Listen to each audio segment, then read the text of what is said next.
Hozir ham hech narsaga parvo qilmay kirib kelgan Umarning xatti-harakatidagi qat'iyat va nopisandlikni ko'rib, ularning dami ichiga tushib ketdi. Yer ostidan o'qrayib qaraganlaricha uning har bir ishini kuzata boshlashdi. Umar roziyallohu anhu ular tomonga hatto qiyo boqmay Ka'bani 7 bor tavof qildilar. Keyin maqomi Ibrohimda turib bemalol namoz o'qidilar. Ibodatlarni xotirjam tugatib bo'lgach, mashvarat qilib o'tirgan mushriklarning qarshisiga borib to'xtadilar. Keyin qilichlarini shartta sug'urib, havoda o'ynatib qo'ydilar. Bundan cho'chib ketgan 2-3 mushrik hatto o'rnidan turib ketdi. Hazrat Umar roziyallohu anhu ularga parvo qilmay mushriklarga shunday dedilar: Hozirgacha musulmonlar sizlarning zulmingizdan qochib Madinaga yashirincha qo'rqib hijrat qilishdi. Bugun mana men Madinaga ketyapman. Oralaringda onalarni yig'latishni, xotinlarini tul, bolalarini yetim qilishni xohlaganlar jonidan to'yganlar bo'lsa, qani orqamdan tushsin. Umar ibn Xattob shunday deb Ka'badan uzoqlashdilar. Birorta ta'qib qiluvchi ortlaridan ergasha olmadi. 20 chog'li musulmon shu kuni Hazrat Umar roziyallohu anhu bilan Madinaga hijrat qildi. Yana bir rivoyat, bir kuni Janob Rasululloh sallallohu alayhi vasallam ashoblar bilan suhbatlashib o'tirgandilar. Keyin ularga qarata shunday dedilar: "Tushimda jannatni ko'rdim. Bir ayol ko'rkam va ulug'vor bir qasr hovlisida o'ziga oro berib turardi. Meni farishtalardan bu qasr kimniki deb so'radim. Ular Umar ibn Xattobnikidir deyishdi.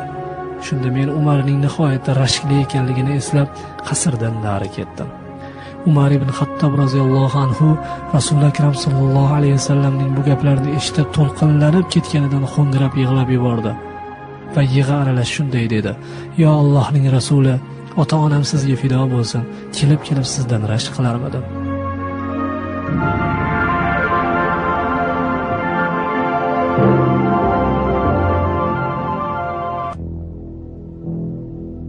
Uhud g'azoti Badr jangi kabi makkalik mushriklarga qarshi olib borilgan dahshatli urushlardan edi. Mushriklar avvalgi urushdagi mag'lubiyatlari alamini olish uchun jon jahdlari bilan jang qilishardi. Qurayshiylardan Ibn Shihob, Utba ibn Qomiya, Ubay ibn Xalaflar qanday bo'lmasin, Hazrat Payg'ambar sallallohu alayhi vasallamni o'ldirishga qaror berib, u zotning qarorgohlariga bostirib kirishdi. Ubay Muhammadni o'ldiraman deb qasam ichdi, ammo Rasul akram sallallohu alayhi vasallam uni yaralab mahv etdilar. Biroq Sa'd ibn Abu Waqqosning mushrik ukasi Utba otgan toshdan Rasul akram sallallohu alayhi vasallamning lablari yorilib, tishlari sindi. Ibn Hishom otgan o'q payg'ambar alayhisalomning peshonalaridan yaraladi. Yana bir Qurayshi Ibn Kamiya u zotni qilich bilan yaralab yiqitdi va darhol Abu Sufyonga borib Muhammadni o'ldirdim deya maqtandi. Dushman tomoni bu xabardan nihoyatda quvondi. Musulmonlar orasida tahlika, sarosima boshlandi. Ba'zilar qocha boshlashdi, qo'shin parokandalikka yuz tutdi. Ammo Anas ibn Nadir kabi Muhammad o'lgan bo'lsa Alloh boqiydir deb jangni davom ettirganlar ham bor edi. Ana shunday alamli, fojiali damlarda ham Hazrat Umar radhiyallohu anhu Rasul akram sallallohu alayhi vasallamning yo'llaridan jilmadi. U zotni jon jahdi bilan dushman hamlasidan himoya qildi. Ammo mushriklarning yetakchisi Abu Sufyon hanuzgacha Hazrat Muhammad alayhisalomning o'lik tirikliklarini bila olmay garang edi. U shubhasini yo'qotish uchun islom qo'shinlari tomon qichqirib 3 bora oralaringda Muhammad bormi deb so'radi. Rasul akram sallallohu alayhi vasallam ogohlantirib qo'yganlari uchun musulmonlardan hech kim unga javob qilmadi. Shunda Abu Sufyon ayni tarzda Abu Bakr radhiyallohu anhu ni so'radi. Yana javob ola olmadi. Keyin Umarni so'radi. Bu gal ham hamma jimligini ko'rib u sevinib ketdi. Demak, ularning uchovi ham o'libdi. G'alaba biz tomonda ekan. Boyadan buyon g'azabidan to'lg'anib o'tirgan Hazrat Umar roziyallohu anhu bu gapni eshitib chidolmay qoldi. Bor ovozda Abu Sufyonga qarab qichqirdi: "Tovushingni o'chir ey Allohning dushmani. Bu odamlarning hammasi tirik, mana qarshingda turishibdi." Abu Sufyon Umarning gapidan biroz talmov so'rab qoldi. Dushmanlarining tirik ekandan hafsalasi pir bo'lgani uchun Ka'badagi eng katta butlarni eslashdan o'zga iloj topa olmadi. Oliy bo'l Hubal, aziz bo'l Hubal. Bunga javoban esa Hazrat Umar radhiyallohu anhu Rasul akram sallallohu alayhi vasallamning amrlari bilan shunday dedi: "Alloh eng jalil, eng ustundir." Abu Sufyon ham jim tura olmadi. "Bizning uzzoyimiz bor, sizniki yo'q." Hazrat Umar ham bo'sh kelmadilar. "Alloh bizning mavloyimizdir, sizniki esa yo'q." Jang navbati bilan, g'oliblik navbati bilan bugun biz Badrning intiqomini oldik dedi Abu Sufyon bolalarcha g'ururlanib. Ammo Hazrat Umar ham osonlikcha mag'lub bo'ladiganlardan emasdi. "To'g'ri, sizlar ustun keldinglar, ammo baribir teng emasmiz. Bizning o'liklarimiz jannatda, sizlarniki esa jahannamdadir." Abu Sufyon bu gapga chidolmay ovozining boricha baqirdi: "Ey Umar, Alloh uchun to'g'ri gapir. Biz Muhammadni o'ldirdikmi yoki yo'qmi?" "Vallohi o'ldirmadinglar. Hozir Rasul akram sallallohu alayhi vasallam sening bu gaplaringni eshitib o'tiribdilar." Hazrat Umar bilan Abu Sufyonning bu dahanaki jangidan so'ng mushriklar o'z qo'shinlarini jang maydonidan olib ketishdi. Ular bu jangda ustun kelgan bo'lsalar-da, biroq zafar sharobini icha olmadilar, batamom mudofaasiz Madinani istilo qila olmadilar.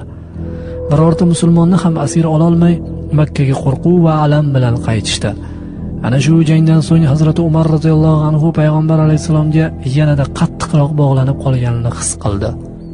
Tarixda musulmonlarning birinchi bor imzolagan sulh shartnomalari bo'lmish Hudaybiya sulhi shartlariga ko'ra musulmonlar va mushriklar 10 yilgacha bir-birlari bilan urushmaslikka, o'sha yil musulmonlarning Ka'ba ziyoratiga kelmasligiga, Ka'ba ziyoratiga qo'shilgan musulmonlar Makkada 3 kundan ortiq qolmasligiga, ular Ka'bani ziyorat qilayotganida Qurayshiylarning Makkadan tashqariga chiqib turishiga kelishib olindi. Yana sulh shartlariga ko'ra Qurayshiylardan birortasi musulmonlar tomoniga o'tmoqchi bo'lib, valisining ruxsatisiz Madinaga kelsa, musulmon bo'lsa ham u odam qabul qilinmaydi, qaytarib yuboriladi. Ammo biror madinalik musulmon Quraysh tarafiga o'tib Makkaga kiradigan bo'lsa, qaytarib berilmaydi deya kelishib olingandi. Xuddi shu masalada Hazrat Umar Rasul akram sallallohu alayhi vasallamni tushunmay, hiyla ozor berib qo'yganlarini muarrixlarimiz yozib qoldirishgan. Pushaymonlik tarixdan ma'lumki, Hudaybiya sulhiga imzo chekib bo'lingach, u yerga Suhayl o'g'li Abu Jandal kelib qoldi. U avval Makkada musulmonlikni qabul qilgani uchun otasi tomonidan zanjirband qilinib, qamab qo'yilgandi.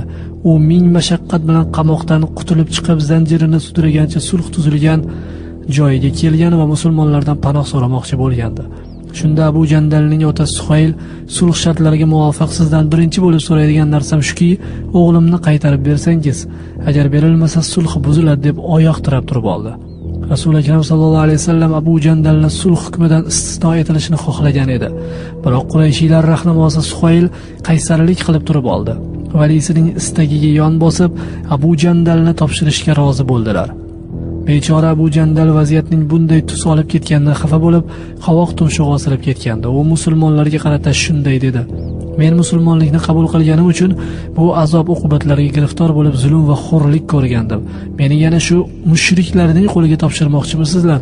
Axir mana u yaralarim hali bitib ulgurgani ham yo'q-ku" deya o'zining nochorlikda va iztirobda qolganini bildirib, birodarlardan marhamat va najot kutardi.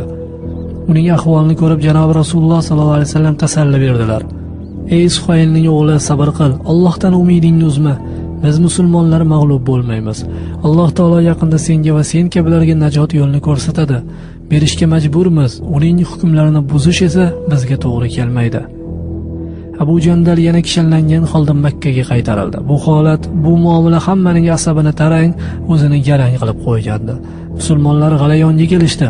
Dar haqiqat birodarlarni kishanlangan holatda yana mushriklar qo'liga topshirishiga toqat qiladigan hollari yo'q edi. Eng avvalo Hazrat Umar, o'sha qiziqqon va haqiqatgo'y Umar chidolmay qoldilar. O'zlarini bosolmay Rasululloh sallallohu alayhi vasallam huzurlariga borib, "Men tushuna olmay qoldim. Siz Allohning payg'ambari emasmisiz? Da'voingiz haq da'vo emasmidi?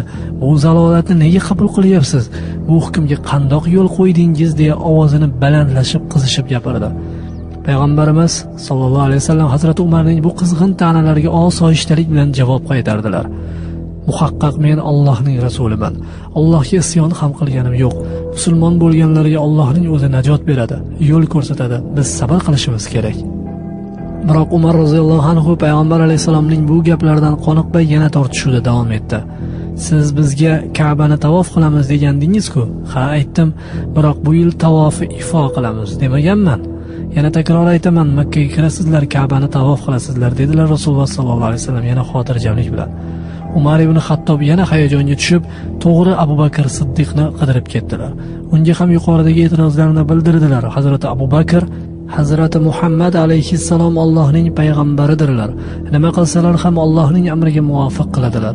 Bu qiziqqonlik nechun, birodar aziz, deya Hazrati Umarni ogohlantirdilar. Hazrati Umar qizishgan holda Sayyidul Mursalin Muhammad sallallohu alayhi vasallamga qilgan qo'pol muomalalardan keyinchalik ko'p pushaymonlik va afsus chekdilar. Alloh taoloning mag'firatiga noil bo'lmoq uchun nafl ibodatlar qildilar, ro'za tutib yurdilar va bir necha qulni ozod qildilar. Ana shu voqea esa musulmonlar o'z shaxsiy fikrlarini izhor etishda naqadar hur, erkin ekanliklariga ham bir misoldir. Bir kuni Umar ibn Xattob roziyallohu anhuning janobi Rasululloh sallallohu alayhi vasallamni ko'rgilari kelib qoldi. Payg'ambar alayhisalomning xonadonlariga yetib borib, u zotning huzurlariga kirmoqqa izn so'radilar. Shu paytda ichkarida Quraysh qabilasining bir guruh ayollari ham bor edi. Erkaklar qatori ayollar ham o'zlarini qiziqtirgan, yetisha olmayotgan savollariga javob so'rab, tez-tez Rasul akram sallallohu alayhi vasallamning huzurlariga kelib turishardi. Bu gal ham ular ezmalanib nimanidir so'rab turishgan ekan. Rasululloh sallallohu alayhi vasallamning ovozlari ayollarning shanqi tovushlari orasidan arang quloqqa chalinib qolardi. Ijozat bo'lgach Hazrat Umar ichkariga kirib bordilar. U kishining kirganini ko'rgan ayollar shosha-pisha hijob ro'mollariga o'ranib olishdi. Bu holatni ko'rib janob Rasululloh sallallohu alayhi vasallam miyig'larida chiroyli tabassum qilib qo'ydilar. Hazrat Umar buni ko'rib, "Ya Rasululloh, ota-onam sizga fido bo'lsin, Alloh taolo sizni umr bo'yi kuldirsin" dedilar.